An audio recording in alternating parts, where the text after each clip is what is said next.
롯은 소돔과 고모라를 선택을 했습니다.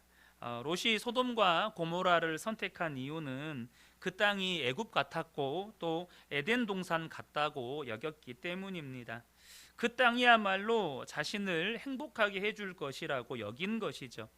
그러나 문제가 있었습니다. 롯은 이 소돔과 고모라가 가진 사회, 문화, 또 가치관 등의 영향을 고스란히 받게 된 것입니다. 본인이 선택했지만 그 선택의 결과는 또한 본인이 책임을 져야 하는 것이죠. 이 소돔이라고 하는 도시는 화려한 문명 도시입니다.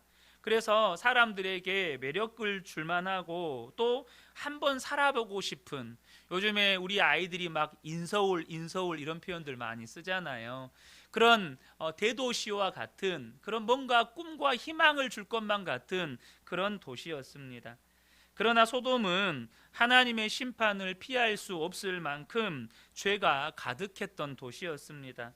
소돔과 고모라 속에 살고 있는 사람들은 누구나 누구를 막론하고 이 소돔과 고모라가 가지고 있는 이 죄악의 문화의 영향을 벗어날 수가 없었어요. 이 롯도 예외가 아니었습니다.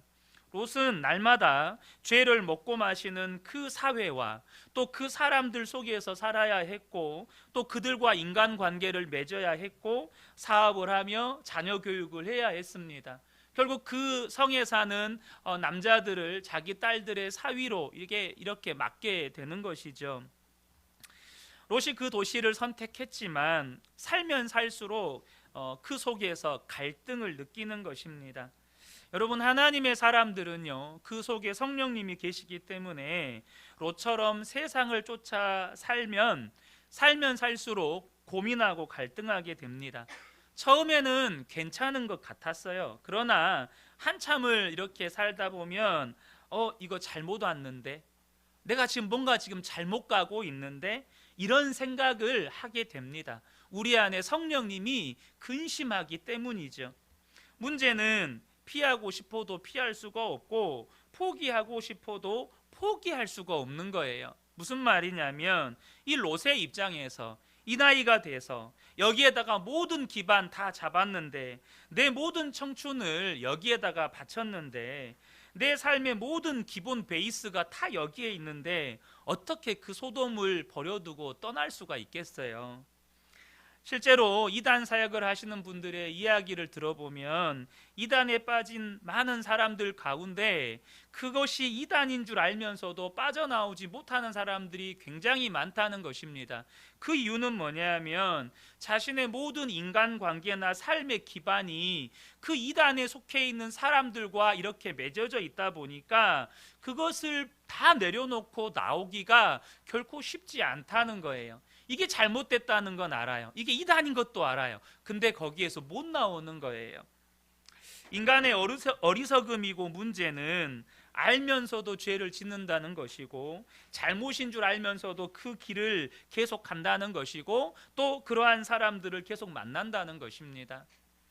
이제 두 천사가 아브라함의 거처를 떠나서 소돔성으로 갔습니다. 1절을 보면 저녁 때에 그 두 천사가 소돔에 이르니 마침 롯이 소돔 성문에 앉아 있다가 그들을 보고 일어나 영접하고 땅에 엎드려 절하며 라고 말씀합니다. 이제 저녁 때에 두 천사가 이제 소돔성에 도착을 한 것이죠. 그런데 먼저 1절을 보면 롯이 소돔 성문에 앉아 있다가 그들을 보았다고 기록을 하고 있습니다. 여러분, 롯이 왜 소돔 성문에 앉아 있었을까요?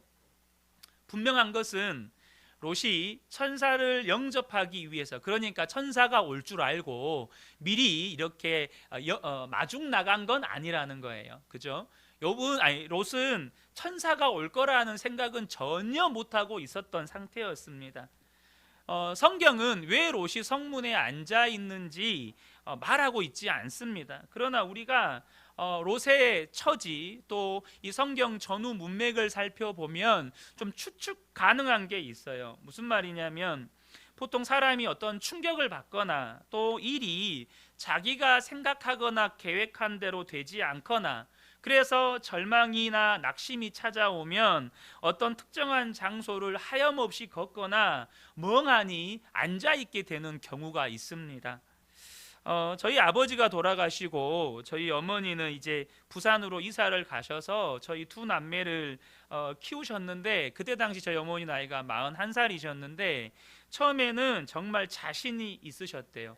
내가 이렇게 젊은데 내 이 두 자녀를 내가 교육 못 시키고 못 키우랴, 정말 자신감이 넘쳤대요. 근데 IMF가 온 거예요.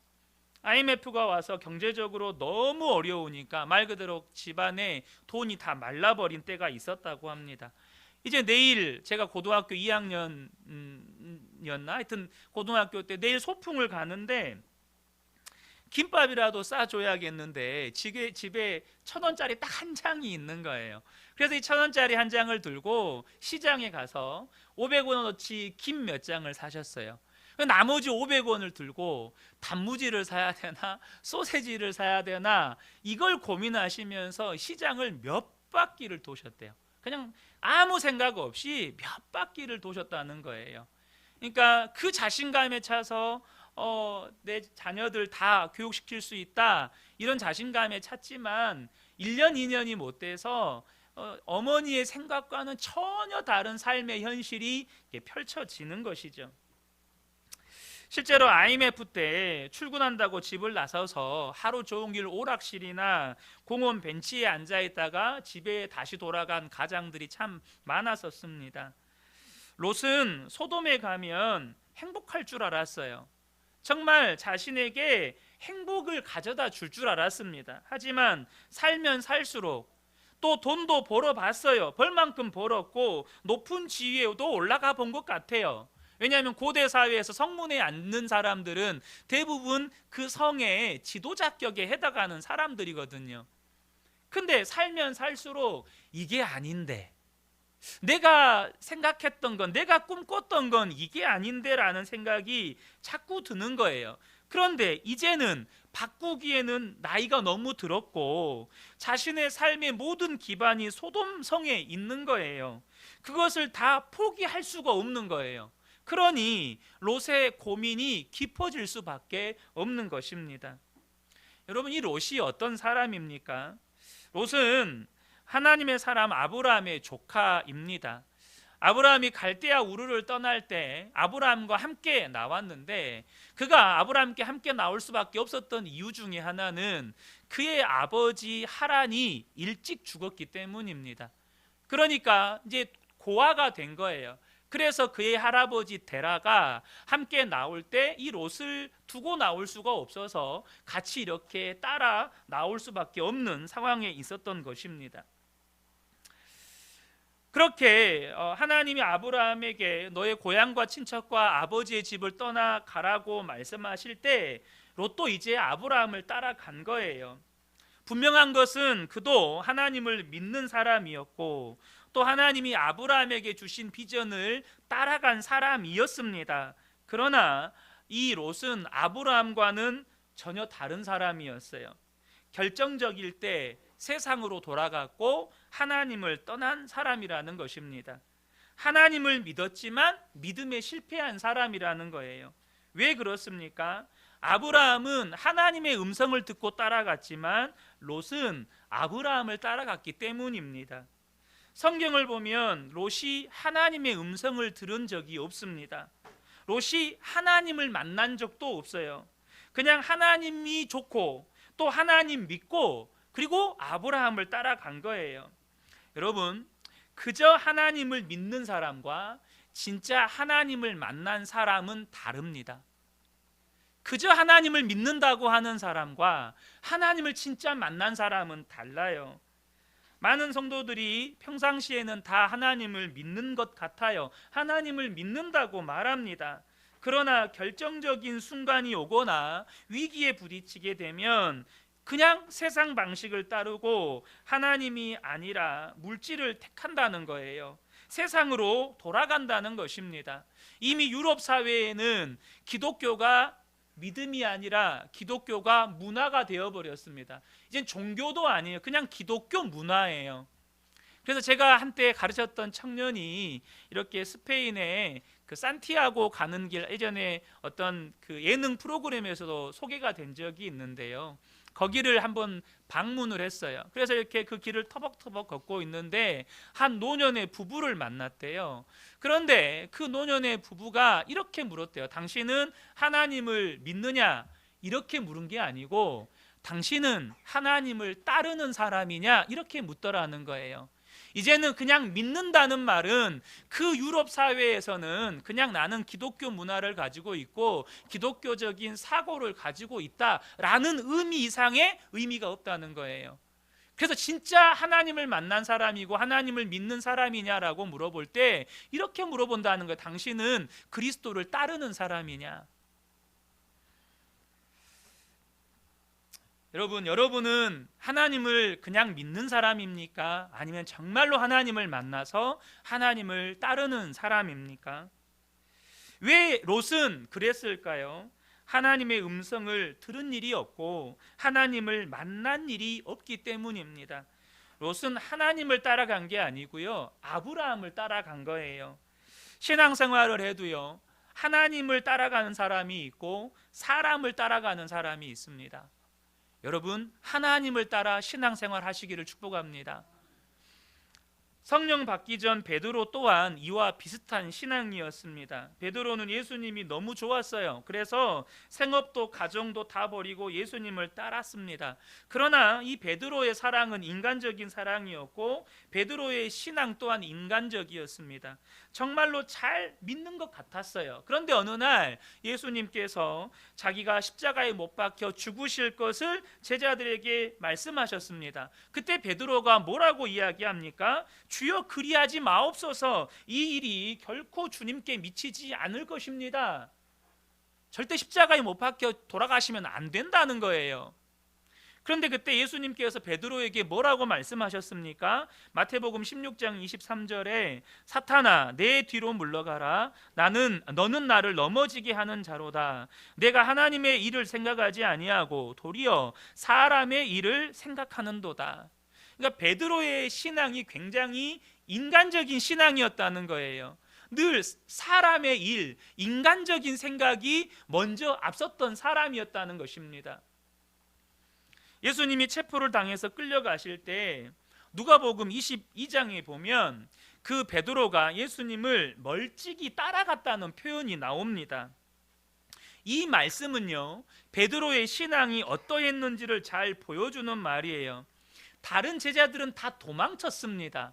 근데 베드로는 멀찍이 따라갔어요. 이것은 가까이도 못 가고 도망도 못 가는 이 어정쩡한 베드로의 믿음의 상태를 보여주는 표현입니다. 예수님과 함께 십자가에 죽는 그 길도 못 가고 도망도 못 가고 이러지도 저러지도 못하는 매우 어정쩡한 신앙의 상태가 이 베드로의 신앙이었다는 거예요.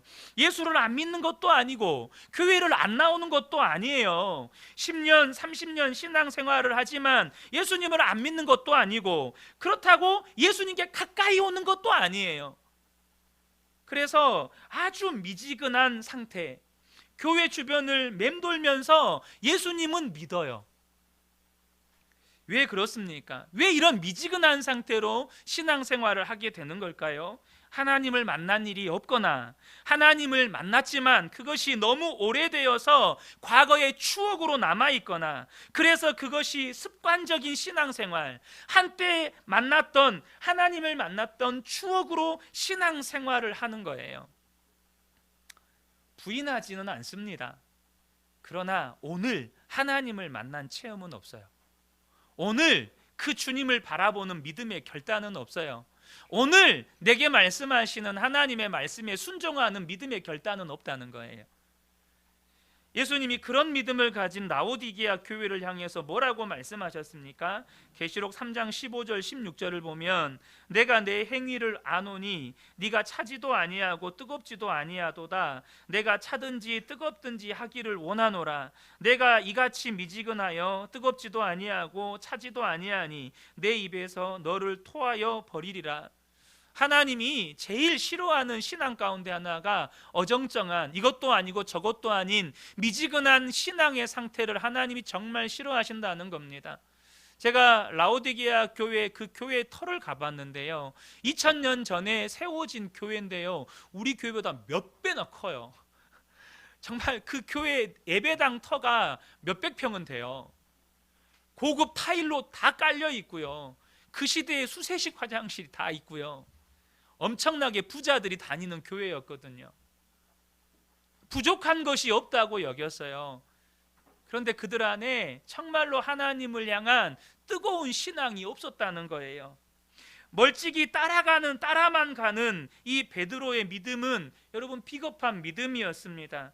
그 비겁한 믿음이 어떤 결과를 가져옵니까? 예수님이 법정에서 재판받을 때 한 여종이 베드로를 알아봅니다. 너도 갈릴리 사람 예수와 함께 있었지 않았느냐? 라고 물었을 때 나는 그런 사람 모른다고 3번이나 연거푸 부인했습니다. 여러분, 예수님을 어정쩡하게 믿는 그 믿음이 우리의 신앙을 비겁한 신앙으로 만들어 버린다는 거예요.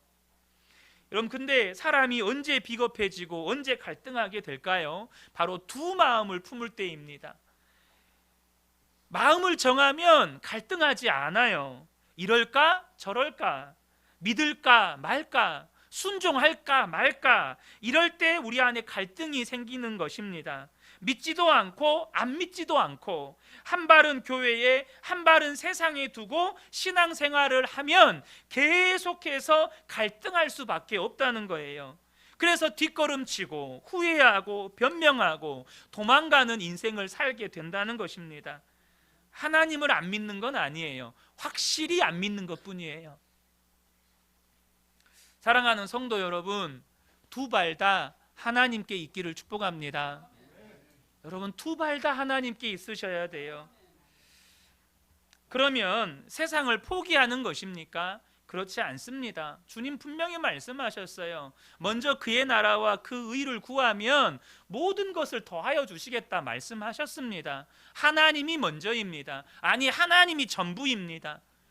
하나님을 전부로 선택하시면 하나님 안에 있는 모든 것을 우리에게 허락해 주십니다. 여러분, 하나님께 자기 삶을 내던진 사람은 세상도 얻게 된다는 거예요. 예수를 믿으면서도 성령 받지 못하면 끊임없이 갈등하게 됩니다. 인간적으로 주님을 사랑하면 끊임없이 갈등합니다. 바로 이런 사람이 롯이었습니다. 한때 아브라함과 함께 사명을 따라갔고 하나님을 믿는 사람이었지만 결정적인 순간에 세상을 선택한 사람, 결정적인 순간에 소돔을 선택한 사람이에요. 소돔과 고모라를 선택했기 때문에 롯은 이 소돔과 고모라가 주는 갈등을 피할 수가 없었습니다. 그가 어느 날 이렇게 성문에 앉아 있었어요. 전후 문맥을 살펴보면 롯은 마음이 정말 많이 괴로웠던 것 같습니다. 롯이 그런 생각을 하고 있었는지도 몰라요. 그때 삼촌과 함께 할 때가 좋았지, 그냥 삼촌 아브라함과 함께 있을 걸, 이곳이 천국인 줄 알았는데 이거 살아보니까 지옥이구나. 삼촌이 만난 하나님은 도대체 어떤 하나님일까? 1절을 보면 롯이 두 천사를 보자마자 태도가 완전히 달라집니다. 1절 하반절을 보면 그들을 보고 일어나 영접하고 땅에 엎드려 절했다라고 말씀하고 있어요. 롯이 두 천사를 보자마자, 이 천사는 사람의 모습으로 온 천사입니다. 날개 달고 온 게 아닙니다. 근데 그 천사를 보자 즉각 천사인 것을 알아보고 그곳에 가서 엎드리고 영접합니다. 그들을 환영합니다. 그것은 그동안의 롯이 그만큼 외로웠고 힘들었고 그 마음이 공허했음을 보여주는 대목이에요. 제가요 그때 20대 중반에 이렇게 몸을 다치고 수술과 재활을 반복하면서 어쩌면 그 1년 반여 시간이 신앙의 공백기와도 같았습니다. 신앙의 공백기. 그리고 하나님께서 다시 은혜를 회복시켜 주셔서 정말 하나님 앞에 예배 드릴 때 여러분, 그 예배는요 정말 이루 말할 수 없는 기쁨이었고 감격이었습니다. 지금 롯의 마음의 상태는 영적으로 너무나도 공허했고 외로웠고 힘든 상태예요. 그러니까 천사를 보자마자 이분들은 뭔가 다른 분들이다. 그 앞에 달려가서 엎드려 절하면서 환영하는 거예요. 2절을 보면 이르다 내 주여 돌이켜 종의 집으로 들어와 발을 씻고 주무시고 일찍이 일어나 길을 가소서. 아브라함과 똑같습니다. 아브라함이 사람으로 오신 하나님을 처음 만났을 때 그렇게 하나님 앞에 엎드려 그분들을 환영하고 먹을 것을 대접하고 그분들을 기쁘게 해드렸던 것처럼 롯도 똑같이 이 하나님에 대해서 눈이 뜨이기 시작한 거예요. 종의 집으로 들어와서 발을 씻으시고 식사도 하시고 주무시고 가시면 안 되겠습니까? 무슨 의미입니까? 소돔은 더 이상 자신에게 행복을 주지 못한다는 것입니다. 돈도 명예도 성공도 자신을 행복하게 해주지 못한다는 거예요. 오직 하나님만이 내게 진정한 행복이고 하나님만이 진정으로 나에게 기쁨이라는 이 롯의 간절한 믿음의 고백입니다. 롯이 그렇게 간절하게 천사를 붙잡고 있음을 보게 되는데 이 천사들은 갈 길이 바빴어요. 그래서 하반절에 보면 아니라 우리가 거리에서 밤을 새우리라 이렇게 말을 합니다. 이들이 온 목적이 뭡니까? 소돔이 어떤 도시인지를 봐야 되기 때문에 거리에서 밤을 지새우겠다는 거예요. 소돔이 얼마나 죄가 가득한 도시인지를 보기 위해서 왔거든요. 그러나 롯은 너무나도 공허했고 너무나도 갈급했어요. 그래서 그냥 보내드릴 수가 없었습니다. 3절을 보면 롯이 간청하매 그제서야 돌이켜 그 집으로 들어오는지라 롯이 그들을 위하여 식탁을 베풀고 무교병을 구우니 그들이 먹으니라. 표현은 굉장히 간단하게 나와 있지만 롯은 지금 정말 죽을 것 같은 심정으로 이 천사들에게 매달리는 겁니다. 이 롯이 간청하매라는 이 표현 속에는 롯의 전심이 담겨 있는 거예요. 제발 좀 우리 집에 와서 씻고 드시고 주무시고 가십시오. 롯은 붙잡고 또 붙잡았다는 거예요. 놀랍게도 롯의 간청이 천사들의 마음을 바꿉니다. 그들이 롯의 집에 유하고 롯이 준비한 음식을 먹습니다. 그런데 여러분, 이런 롯을 보면 참 안타까운 생각이 듭니다. 왜 그렇습니까? 젊은 시절 허송세월 다 하고 늦게서야 깨달았다는 거예요.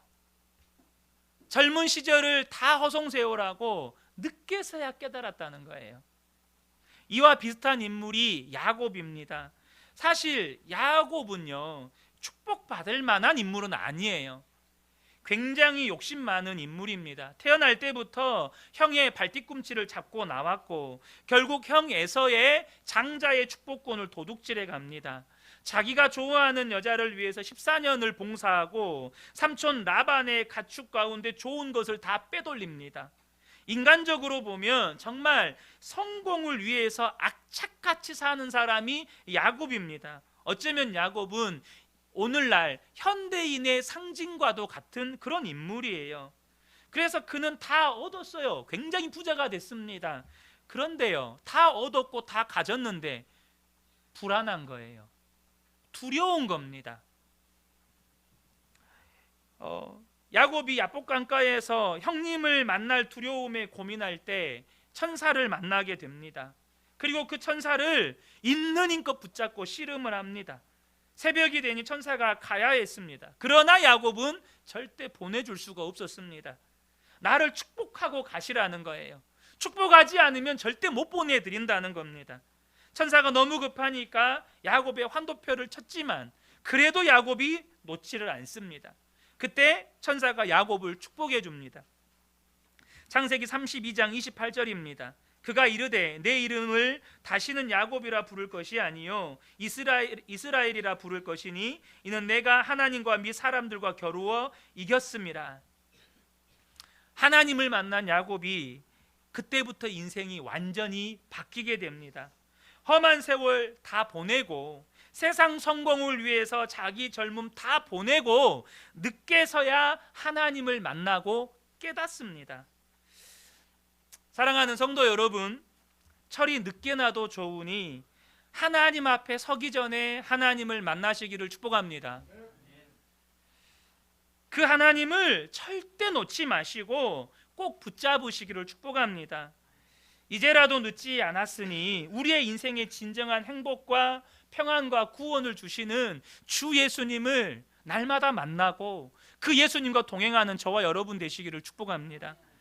그런데 이제 그날 밤에 일이 터져요. 4절을 보면 그들이 눕기 전에 그 성 사람 곧 소돔 백성들이 노소를 막론하고 원근에서 다 모여 그 집을 애워싸고, 그러니까 천사들이 롯의 집에서 음식을 먹고 이제 잠을 자려고 하는데 소돔성에 악한 무리들이 쳐들어온 것입니다. 여기서 우리는 중요한 두 가지 영적인 원리를 발견할 수 있습니다. 첫 번째는 뭐냐면 우리가 은혜 받으면 반드시 방해하는 세력이 있다는 것입니다. 지금 롯은요 하나님을 만났어요. 그들을 집으로 영접했고 그들과 풍성한 교제를 나누었습니다. 은혜를 받은 거예요. 근데 그것을 방해하는 세력이 몰려 들어옵니다. 사탄은요 우리가 은혜 받은 것을 알고 그것도 가장 먼저 알아보고 공격합니다. 여러분이 은혜 받고 다짐합니다. 오늘 말씀을 통해서 은혜 받으시기를 축복합니다.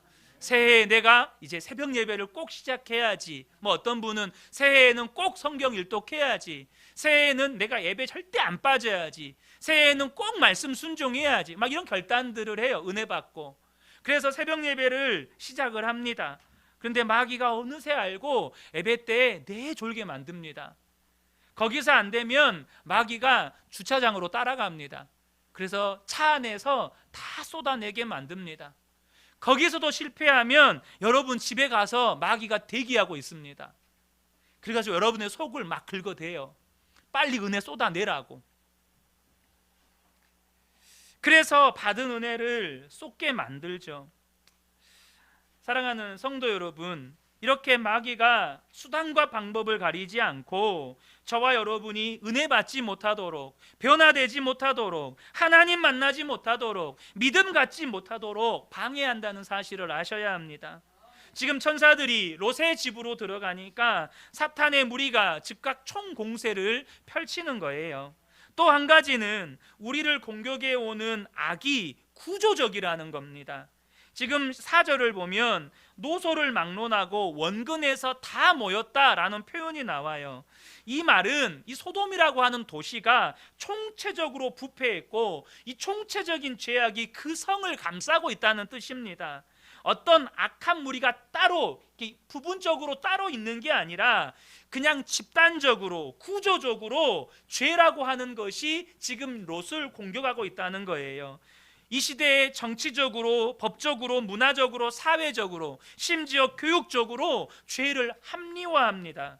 왜 그렇습니까? 그래야 죄를 지은 자신, 개인 자신이 합리화되기 때문이에요. 이 법적으로 죄 아니잖아요. 간통 법적으로 죄가 아니거든요.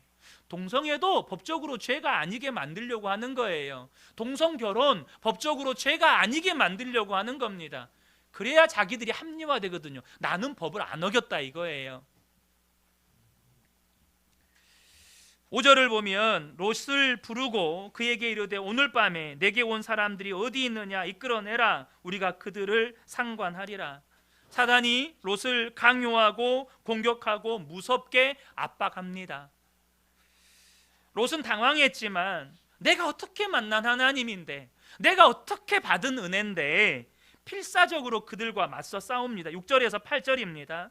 롯이 문 밖에 무리에게로 나가서 뒤로 문을 닫고 이르되 청하노니 내 형제들아 이런 악을 행하지 말라. 내게 남자를 가까이 하지 아니한 두 딸이 있노라. 청하건대 내가 그들을 너희에게로 이끌어내리니 너희 눈에 좋을 대로 그들에게 행하고 이 사람들은 내 집에 들어왔은즉 이 사람들에게는 아무 일도 저지르지 말라. 소돔 사람들의 악을 저지하기 위해서 지금 롯이 보통 노력을 기울이고 있는 게 아닙니다. 자기가 만나고 대접한 사람들, 자기와 교제한 사람이 하나님의 천사임을 알았기 때문에 그것을 포기할 수도 없었고 놓칠 수도 없었습니다. 롯은 이 시간들을 통하여서 하나님의 소중함을 깨달은 거예요. 여러분, 가치를 아는 사람이 그 가치를 위해서 대가를 지불하는 것처럼 하나님이 소중함을 아는 사람은 여러분 대가를 지불하는 거예요. 하나님의 소중함을 아는 사람은 진짜 예배를 드리기 시작하는 것입니다. 왜 우리들의 헌신이 약합니까? 아직도 하나님을 모르기 때문입니다. 아직도 하나님을 모르기 때문이에요. 왜 우리의 전부를 바쳐서 밭에 감추인 보화를 사지 못하는 겁니까? 아직도 그 보화를 발견하지 못했기 때문이에요. 하나님을 만나지 못했기 때문에, 과거에 하나님을 만났던 추억으로 신앙생활을 여전히 하고 있기 때문에 우리의 헌신이 약할 수밖에 없는 것입니다. 그러니 기적이 일어나지 않아요. 예수를 믿지만 믿음이 능력이 되지 않습니다. 내 삶에도 변화가 일어나지 않아요. 분명히 두 딸을 포기하는 것은 결코 바람직한 태도가 아닙니다. 아니, 이것은 소돔의 문화에 여전히 롯이 젖어 있다는 것을 보여주는 모습입니다. 하지만 그 두 딸을 포기할 만큼 롯은 필사적이었다는 거예요. 여러분은 하나님을 믿으면서 어떤 대가를 지불해 보셨습니까? 많은 성도들이 예수를 믿어도 안전하게 믿습니다. 무슨 말이냐면 하나님을 위해서 손해 보려고 하지 않아요. 자기가 생각하는 안전하다고 여기는 적정선을 지키면서 신앙생활을 하려고 합니다. 그것을 넘어서 하나님의 세계로 나아가지를 않아요. 그러니까 예수를 믿어도 삶의 변화가 없는 것입니다. 내 경험과 내 이성과 합리의 세계에 하나님을 제한해 놓았기 때문에 아무런 하나님의 역사가 일어나지 않는 것입니다. 필사적으로 맞서는 롯을 밀치고 이 소돔 사람들이 문을 부수고 집으로 들어가려고 합니다. 롯의 힘으로 어떻게 할 수가 없어요. 그때 천사들이 개입합니다. 10절에 그 사람들이 손을 내밀어 롯을 집으로 끌어들이고 문을 닫고, 여러분 기억하십시오. 우리가 하나님을 위해서 우리가 해야 할 일을 다 하면 하나님이 반드시 개입하십니다. 하나님은 그걸 보고 싶으신 거예요. 우리가 믿음으로 하나님 앞에 해야 할 일을 다하면 하나님 반드시 개입하십니다. 그리고 11절에 문 밖에 무리를 대소를 막론하고 그 눈을 어둡게 하니 그들이 문을 찾느라 헤매었더라. 이제 하나님의 심판이 본격적으로 시작되는 거예요. 천사들이 더 이상 소돔을 조사할 필요가 없었습니다. 이미 모든 것이 드러났기 때문입니다. 우리가 여기서 오늘 본문을 통해서 두 가지 중요한 또 영적 교훈을 배우셔야 합니다. 첫 번째는 죄의 도성은 반드시 하나님의 심판을 받는다는 사실입니다. 여러분, 지금 우리가 살고 있는 이 시대, 이 한국 사회 절대 괜찮지 않습니다. 심판을 쌓고 있고 하나님의 심판을 불러들이고 있다는 사실을 아셔야 합니다. 어느 날 그 심판이 심판의 임계점에 다다르면 하나님 반드시 심판하실 것입니다. 지구상에 수많은 나라들이 일어섰고 사라졌습니다. 왜 그 많은 나라들이 왔다가 사라졌을까요? 어느 시대나 나라나 문명도 원리는 하나입니다. 죄 때문이에요. 죄가 극에 달하면 심판이 임합니다. 이 세상은 끝이 있고 우리 주님은 반드시 다시 오십니다. 여러분, 이거 믿으셔야 합니다. 우리 주님 반드시 다시 오십니다. 두 번째는 심판 중에라도 하나님이 택한 백성은 구원받는다는 것입니다. 롯은 그렇게 믿음 좋은 사람이 아니고 하나님을 위해서 일한 사람도 아닙니다. 그러나 하나님이 택한 백성이란 사실 때문에 그 위기 속에서 구원을 받습니다. 하지만 사실 부끄러운 구원입니다. 사랑하는 성도 여러분, 저와 여러분이 부끄러운 구원을 받지 않게 되기를 축복합니다. 고린도전서 3장 13절에서 15절을 보면 각 사람의 공적이 나타날 터인데 그날이 공적을 밝히리니 이는 불로 나타내고 그 불이 각 사람의 공적이 어떠한 것을 시험할 것임이라. 만일 누구든지 그 위에 세운 공적이 그대로 있으면 상을 받고 누구든지 그 공적이 불타면 해를 받으리니 그러나 자신은 구원을 받되 불 가운데서 받은 것 같으리라. 정말 예수님을 제대로 믿어본 적이 없어요. 늘 예수님을 어정쩡한 상태로 믿어요. 여전히 세상에 한 발, 교회 예수님께 한 발. 예수님으로부터 도망도 못 치고, 그렇다고 예수님께 가까이 가지도 못하고, 교회는 다니지만 정말로 하나님의 말씀에 순종해 본 기억도, 하나님을 정말 만나본 기억도 없이 하나님을 믿는 것 같기는 해요. 그래서 예수님을 주와 그리스도로 시인도 해요. 근데 삶의 변화가 없어요. 사랑하는 성도 여러분, 여러분의 화려했던 젊은 시절을 누구를 위해 쓰셨습니까? 지금은 누구를 위해 쓰고 계십니까? 하나님을 위해 써본 일이 여러분 있습니까? 늦게라도 우리가 깨닫고 철이 들어서 하나님께 돌아왔다면 감사한 일입니다. 주님을 떠나서 내 마음대로 세상 살다가 정말로 세상이 내가 생각했던 천국도 아니고 행복을 주지도 못한다는 것을 알고 하나님을 간절히 찾고 그 하나님을 만나서 그 하나님을 붙잡고 산다면 그건 은혜입니다. 사랑하는 성도 여러분, 그러므로 저와 여러분이 무엇이 은혜인지 이제는 분명하게 아셔야 합니다. 우리 금요 기도회 때 유기성 목사님 말씀 우리가 영상으로 들었잖아요. 축복이 아니고 은혜를 구하시라고. 여러분, 저와 여러분에게 정말 필요한 건 은혜입니다.